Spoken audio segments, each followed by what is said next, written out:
ان کو یہ بتانا چاہتی ہوں کہ جتنا تم لوگوں کے پاس ٹوٹل دماغ ہے اتنا تو میرا خراب رہتا ہے۔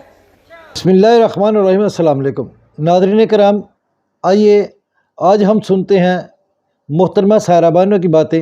یہ ممبر قومی اسمبلی ہیں اور ان کا تعلق جی ڈی اے سے ہے۔ ان کی باتوں میں تھوڑی تلخی ہوتی ہے لیکن باتیں وہ سچ کرتی ہیں۔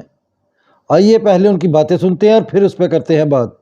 ان کو یہ بتانا چاہتی ہوں کہ جتنا تم لوگوں کے پاس ٹوٹل دماغ ہے اتنا تو میرا خراب رہتا ہے، تو میں وہ کر سکتی ہوں۔ تو پلیز یہ 75 سالہ تقریب ایسے ہی ہے جیسے آج کل سوشل میڈیا پر کہ بچے سارا سال ماں باپ کو پوچھتے نہیں اور ہیپی مدر اور فادر ڈے کے اوپر سیلفی لگا دیتے ہیں کہ ہیپی مدر ڈے اور ہیپی فادر ڈے۔ کوئی ڈاٹا کھڑا ہوا ہوتا ہے تو پیچھے سے چوں بھی نہیں نکلتی اور ابھی چوں چوں چوں چوں چوں چوں لگی ہوئی ہے۔ صحیح بات ہے، 75 سال ہو گئے ہیں، مجھے بات کرنے دیجئے گا پلیز۔ ہم آزاد ہیں، میرے اپنی بات میں کر رہی ہوں۔ شاید گوروں کی غلامی کی آزادی کے بعد دوسرے کلر چینج ہوا ہے، باقی میں اپنے آپ کو نہیں سمجھتی۔ اور دوسرا، یہ 75 سالہ تقریب ایسے ہی ہے جیسے آج کل سوشل میڈیا پر کہ بچے سارا سال ماں باپ کو پوچھتے نہیں اور ہیپی مدر اور فادر ڈے کے اوپر سیلفی لگا دیتے ہیں کہ ہیپی مدر ڈے اور ہیپی فادر ڈے۔ میرا کراچی ڈوبا ہوا ہے، سڑک پہ چلنے کی گاڑی چلنے کی جگہ نہیں ہے، لوگ مر چکے ہیں، ڈیم کے ان دروازوں کے اوپر لاشیں تیرتی ہوئی آ رہی ہیں۔ مجھے یہ گرین لائٹ نا زہر لگ رہی ہیں، میں جس وقت وہاں سے گزرتی ہیں ان کو چپ کروا لیں گے کہ جس وقت نہیں سر، ایک سیکنڈ، کوئی ڈاٹا کھڑا ہوا ہوتا ہے تو پیچھے سے چوں بھی نہیں نکلتی اور ابھی چوں چوں چوں چوں چوں چوں لگی ہوئی ہے۔ اور باقی ابھی یہ کر دیں، اب یہ پتہ نہیں بلدیہ کا کس نے لا کر یہاں پر بٹھا دیے کہ جن کی زبان ہی نہیں بند ہوتی۔ اور دوسرا سارا وہ اس طرح وہ ہو کے بیٹا وہ تو ویسے ہی غلام ہے ہم لوگ۔ اور دوسرا میں ریکال کر رہی ہوں کہ یہ جو جوڈیشری ریفارم کے اوپر آیا تھا وہ واقعی عدلیہ کو آزاد ہونا چاہیے، اس میں ریفارم کی ضرورت ہے۔ اور یہاں پر آ کر ایسے کہ یہ فیصلہ کیا یہ صحیح ہے، کیا یہ غلط ہے؟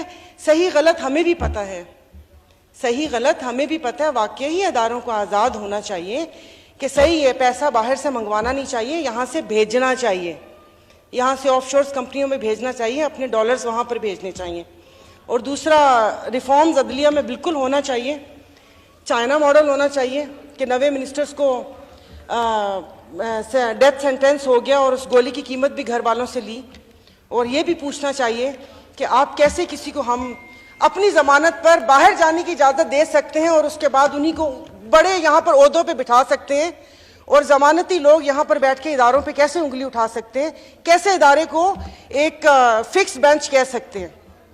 تو یہ بہت ساری باتیں تھیں جو ساری گڈمڈ ہو گئیں، لیکن شکریہ آپ نے مجھے ٹائم دیا۔ لیکن یہ کہ آج کے دن سیاست ویسے نہیں کرنی چاہیے تھی۔ وہ مجھے پتہ ہے کہ بہت زیادہ خوش ہیں اور بہت ساری آپ لوگوں کو آکسیجن ملی ہے، تو سر یہ ذرا چپ کروا دیں گے پلیز۔ ان کو یہ بتانا چاہتی ہوں کہ جتنا تم لوگوں کے پاس ٹوٹل دماغ ہے اتنا تو میرا خراب رہتا ہے۔ تو میں جناب ناظرین کرام، یہ تھی محترمہ سائرہ بانو صاحبہ۔ آپ نے سنا کہ وہ اپنی بات کس طرح دبنگ انداز سے کہتی ہیں، اپنی بات، اپنا نقطہ نظر، اپنے علاقے کی عوام کے مسائل کو کس طرح اجاگر کرتی ہیں، اپنی پارٹی کا موقف کس خوبصورت انداز سے ایوان اقتدار میں بیٹھے حکمرانوں تک پہنچاتی ہیں۔ ایسے لوگوں کو ہمیشہ پارلیمنٹ میں موجود ہونا چاہیے کہ جو اپنے علاقے کی، اپنی عوام کی، اپنی قوم کی بات حکمرانوں تک پہنچاتے رہیں۔ محترمہ سائرہ بانو صاحبہ نے جوڈیشری ریفارمز کی بات کرتے ہوئے کہا کہ بالکل جوڈیشری ریفارمز ہونی چاہیے، عدلیہ اور اداروں کو آزاد ہونا چاہیے۔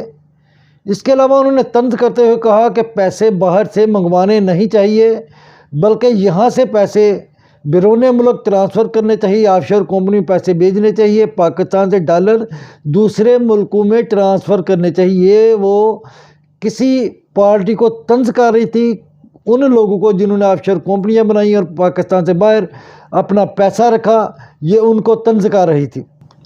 وہ چائنا ماڈل کی بات کر رہی تھی کہ کس طرح چائنا میں 90 لوگوں کو ڈیتھ پلنٹی دی گئی اور ان کی گولی کا خرچہ بھی ان کے گھر والوں سے لیا گیا۔ اور یہ بات تھوڑی سی مشکل ہے کیونکہ پاکستان میں ایسا ماڈل اپنایا نہیں جا سکتا کیونکہ آپ سب جانتے ہیں کہ پاکستان میں جتنی بھی ممبران پارلیمنٹ ہیں ان میں زیادہ تر لوگ ایسے ہیں جن پر اربوں روپے کے کرپشن کے الزامات ہیں. اس کے علاوہ ہماری بیوروکریسی، ہمارے ٹیکنوکریٹس، سب پہ اربوں روپے کے الزامات موجود ہیں. اور اگر یہ ماجر پاکستان پر آزمایا گیا تو آپ کو پارلیمنٹ میں چند ممبر ہی ملیں گے. اس کے علاوہ انہوں نے کہا کہ کیسے ضمانت پر کسی کو ملک سے باہر بھیجا جا سکتا ہے، اور ضمانت پر ملک سے باہر بیٹھے ہوئے لوگ کیسے اداروں کو متنازع کر سکتے ہیں، کیسے اداروں پر انگلی اٹھا سکتے ہیں، اور کیسے یہ ضمانتوں پر باہر بیٹھے لوگ بینچ فکسنگ کا الزام عائد کر سکتے ہیں. ان کو اپنے گریبان میں جھانکنا چاہیے اور شرم محسوس کرنی چاہیے.